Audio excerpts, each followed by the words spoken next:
Assalamualaikum warahmatullahi wabarakatuh. Bertemu kembali dengan saya di channel Guru Asikku. Kali ini teman-teman kita akan membahas tentang jalur domisili di jenjang SMA gitu ya. Nah teman-teman, sebelum kita berlanjut, yang belum subscribe silahkan subscribe terlebih dahulu ya, agar saya tetap terus bersemangat memberikan informasi-informasi terkait dengan konten pendidikan gitu ya. Langsung saja, di sini saya sudah membuka halaman terkait dengan jadwal pelaksanaan. Kita masuk di jadwal pelaksanaan dulu ya. Setelah ini kita akan membedah gitu ya, apa yang ditanyakan di kolom komentar, bagaimana prosesnya, apa yang harus dilakukan gitu ya. Yuk, kita langsung dulu di jadwal pelaksanaan. Sebagai pengingat, teman-teman akan dilaksanakannya. Teman-teman, pendaftaran dan pemilihan sekolah itu akan dimulai dari tanggal 30 Juni sampai dengan 2 Juli 2025. Awalnya, hari pertama itu akan dimulai di pukul 8.00 waktu Indonesia Barat. Ya, dan diakhiri pada pukul 14.00 waktu Indonesia Barat di tanggal 2 Juli. Selama proses ini dilakukan dalam waktu 24 jam. Proses seleksinya seperti itu. Dan dilakukan secara online. Dan teman-teman dapat mengetahui hasil pengumuman itu di tanggal 2 Juli 2025. Waktunya adalah pukul 17.00 waktu Indonesia Barat. Nah, selama pukul 14.00 sampai dengan 17.00 itu akan ada diterima sementara. Artinya, teman-teman, di situ kalau misalkan tidak ada pergeseran sampai dengan pukul 17.00 maka teman-teman diterima. Gitu ya, teman-teman. Lanjut, lakukanlah daftar ulang. Saya hanya mengingatkan teman-teman, ketika teman-teman sudah diterima melalui proses apa saja, maka lakukan daftar ulang. Sebagai wujud rasa syukur kita, ya, sudah melalui beberapa proses yang kita lakukan. Dan ternyata itu rezeki kita. Tetapi jika teman-teman memang masih nggak mau atau melanjutkan daftar ulang, ya silahkan. Tapi saran saya lakukan daftar ulang, karena sayang sekali gitu loh teman-teman kalau misalkan teman-teman tidak melakukan daftar ulang. Banyak teman-teman di kolom komentar menanyakan seperti itu, perihal itu. Bagaimana Pak kalau misalkan saya nggak daftar ulang? Itu hak teman-teman. Tetapi amat disayangkan jika teman-teman tidak melakukan daftar ulang, karena itu suatu kewajiban. Begitu ya teman-teman. Jadi nanti akan dilakukan daftar ulang dari tanggal 3 sampai 4 Juli 2025. Pak, saya harus nggak sih ke sekolah? Kalau ke sekolah silakan. Enggak ke sekolah pun nggak jadi masalah. Tetapi biasanya kalau di jalur-jalur yang sudah terlewat gitu ya, sekolah itu akan memberikan informasi melalui WA atau grup WA. Nanti teman-teman dimasukkan tuh ke grup WA, nanti tuh di WA-in ya. Nah, disitulah nanti sekolah akan melakukan koordinasi dengan teman-teman yang sudah diterima. Selama sekolah itu belum melakukan koordinasi, ya sebenarnya sih menunggu nggak jadi masalah, atau kita menjemput ya, ada informasi apa sih terkait dengan sekolah itu gitu ya. Boleh. Teman-teman boleh datangin juga ya di hari esoknya di tanggal 3. Boleh. Karena ini tanggal 2 ya, sudah pengumuman. Tanggal 3 langsung ke sekolah boleh. Atau melakukan secara online boleh. Kalau yang sudah gitu ya, terkait dengan pendaftaran ulang ini gitu ya, daftar ulang ini, murid saya itu akan diminta entah itu pas foto, terus pengajuan akun lembarannya, hasil dinyatakan diterima, gitu teman-teman.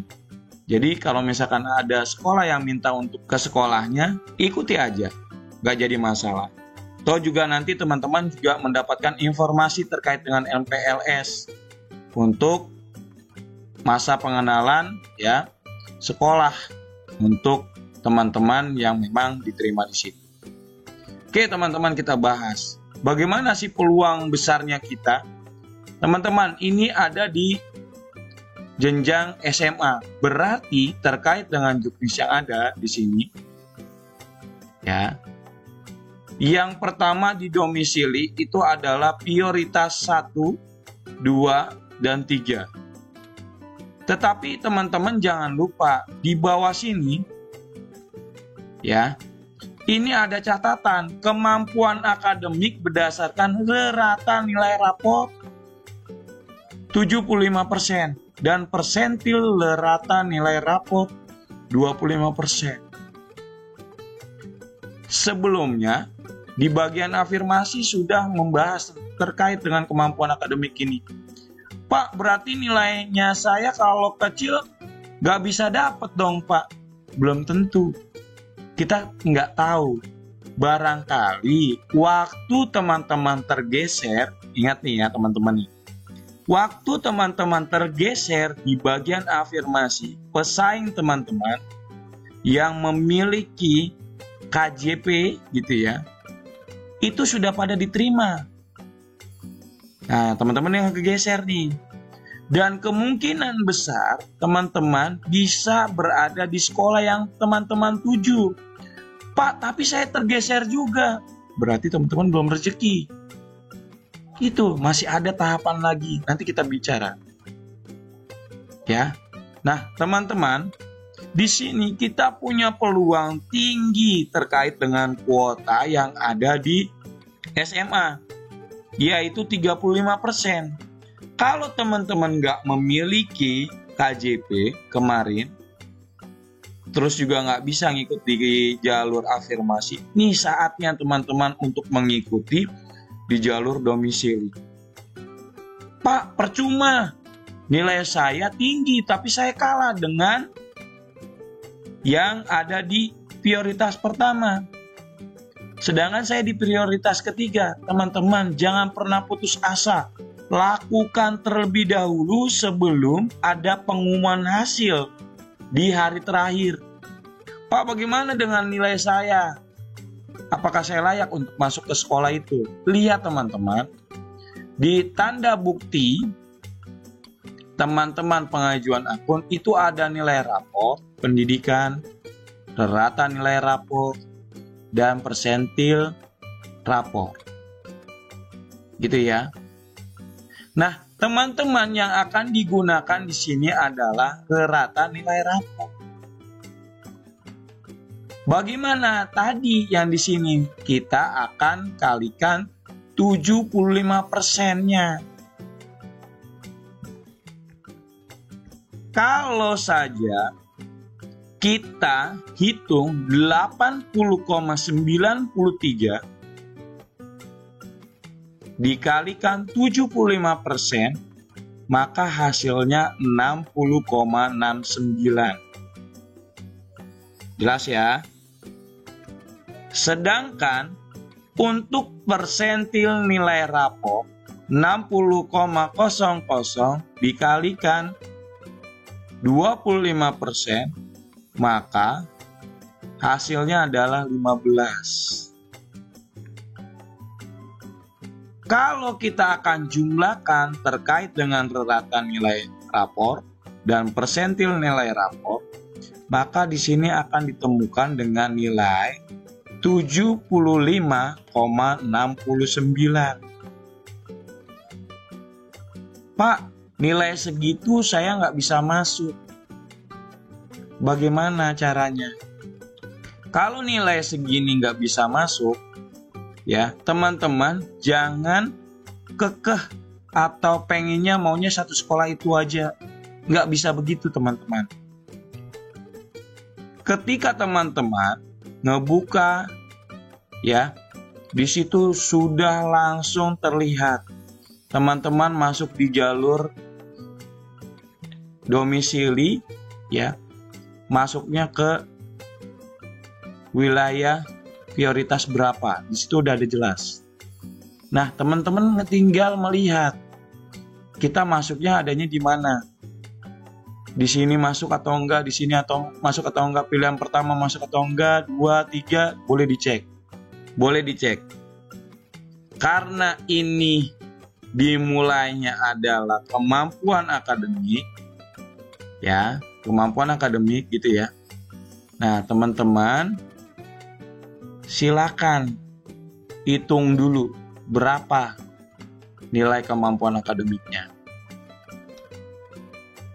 Dan di sini juga harus dilihat wilayah PMB prioritasnya. Prioritas 1 akan bersaing dengan prioritas 1. Prioritas 2 akan bersaing dengan prioritas 2. Prioritas 3 akan bersaing dengan prioritas 3. Tetapi teman-teman, di sini diberikan kemudahan lagi tambahan oleh pemerintah, yaitu usia yang tertua ke termuda. Jelas ya sampai sini ya? Nilai sudah tinggi, wilayah masuk di domisili 1 prioritas 1. Terus juga usianya tertua, sudah ada di peringkat pertama. Bagaimana teman-teman yang kemampuan akademiknya baik? Gitu ya. Wilayah prioritasnya 2. Usianya termuda. Berarti teman-teman melihat ini ada di posisi berapa. Dan gak perlu khawatir teman-teman. Selama seleksi atau proses itu masih berlangsung, selama belum tergeser, saya hanya bisa mendoakan mudah-mudahan di tempat yang dituju itu teman-teman diterima atau masuk ya di situ. Begitu ya teman-teman. Jadi usia di sini adalah berpengaruh juga. Nilai iya. Di sini juga wilayah prioritas iya. Gak ada lagi nih nanti teman-teman akan berbicara gini. Ya, padahal rumah saya deket ya, tapi saya kegeser. Ya jelas karena di sini adalah nilai akademik yang di awalnya. Kalau teman-teman, walaupun rumah teman-teman di domisili prioritas 1, ternyata teman-teman kalah dengan teman-teman yang memiliki nilai tinggi, ya teman-teman akan bergeser. Teman-teman harus berlapang dada karena kenapa? Nilai di sini yang akan bermain. Kita nikmati ya hasil yang memang disediakan oleh pemerintah. Terus bagaimana teman-teman yang memiliki usia yang muda? Saya yakin kalau teman-teman di jalur ini, terus teman-teman mengeluhkan, saya usianya muda. Coba balik lagi yuk ketika teman-teman mendaftar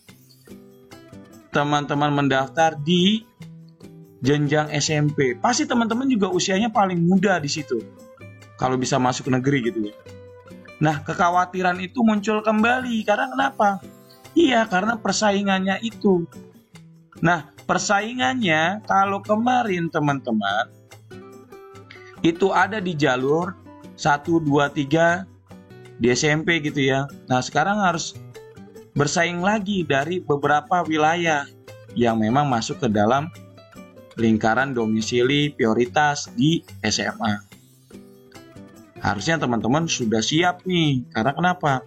Oh iya, saya termuda, maka saya harus bisa ngambil di jalur prestasi akademik atau non-akademik gitu ya. Tapi ini buat pengalaman, gak jadi masalah.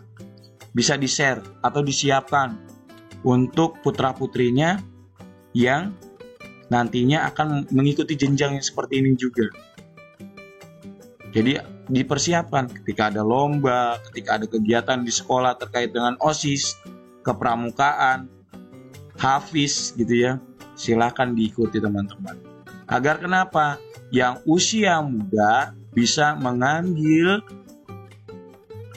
melalui jalur prestasi. Kalau mengandalkan yang di jalur domisili, sudah pasti nih teman-teman akan tergeser oleh usia. Gitu ya teman-teman. Jadi harus berlapang dada. Nah, yang keempat yaitu urutan pilihan sekolah. Kalau saya disuruh, ya sudah pilih yang terdekat tuh domisili 1. Pas saya adanya di domisili 3, ya udah masukkan yang di domisili 3 itu. Begitu ya teman-teman. Pokoknya lihat itu sudah sistem, teman-teman gak bisa mengubah. Pak, saya ada di RW yang sama. Saya berada di RW yang sama, RT yang berbeda. Teman-teman bisa lihat juknis kok. Pembagian mana domisili prioritas 1, 2, 3. Kenapa? Nah, di situ tuh udah diterangin juga kemarin ya di video saya. Nah, di situ ya teman-teman. Jadi, teman-teman selama proses ini masih berlangsung, saya lebih yakin teman-teman bisa masuk ke sekolah yang teman-teman tuju. Kalau kegeser, segera teman-teman. Banyak pilihan. Jangan selalu bilang, oh saya maunya di situ, saya mau di situ. Enggak begitu teman-teman. Kecuali teman-teman yang punya nilai tinggi, wilayah prioritasnya adalah 1, usianya juga tinggi. Silakan diskusi dari sekarang oleh orang tuanya. Mah, saya mau sekolah di SMA misalkan ya. Saya mau sekolah di SMA 68 misalkan. Atau SMA 8. Atau SMA 70 atau SMA 3 karena ada ekskulnya begini-begini. Ada ekskulnya yang bisa membawa saya prestasi baik akademik maupun non-akademik yang bisa saya bawakan nanti ke perguruan tinggi. Saya bisa mengikuti OSIS, nanti saya bisa diundang melalui jalur itu gitu ya, PB gitu ya. Nah, silakan.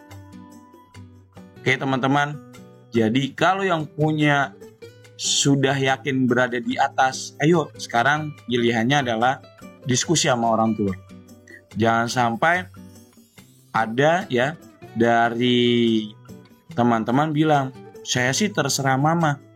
Nggak begitu teman-teman. Yang mau menjalankan adalah teman-teman. Teman-teman tahu kalau misalkan sekolah di situ, sistem belajarnya teman-teman juga sudah tahu, terus di situ kegiatannya bagaimana, teman-teman juga tahu, ya. Jadi teman-teman silakan berbicara kepada orang tua. Dan yang menjadi orang tua silakan ya mendengarkan apa yang dimau oleh putra-putrinya. Berikan masukan dan teman-teman juga masih bisa mencari informasi terkait sekolah itu bagaimana. Proses pembelajaran, terus pembelajaran yang terkait dengan ekstrakurikulernya, kegiatan apa saja. Kira-kira putra-putrinya bisa nggak mengikuti? Jangan sampai sekolah yang sudah padat gitu ya, terus teman-teman putra-putrinya, saya mau ngundurin diri aja. Waduh, sayang sekali gitu ya. Teman-teman yang di belakang kita tuh pengen masuk ke situ gitu. Dan punya harapan untuk masuk di situ. Jadi jangan pernah sia-siakan teman-teman yang sudah bisa masuk ke jalur domisili terkait dengan jenjang SMA. Ya teman-teman, kalau terakhir adalah waktu pendaftaran. Jadi yang sangat krusial adalah nilai kemampuan akademik, wilayah PMB prioritas, dan usia yang tertua ke termuda.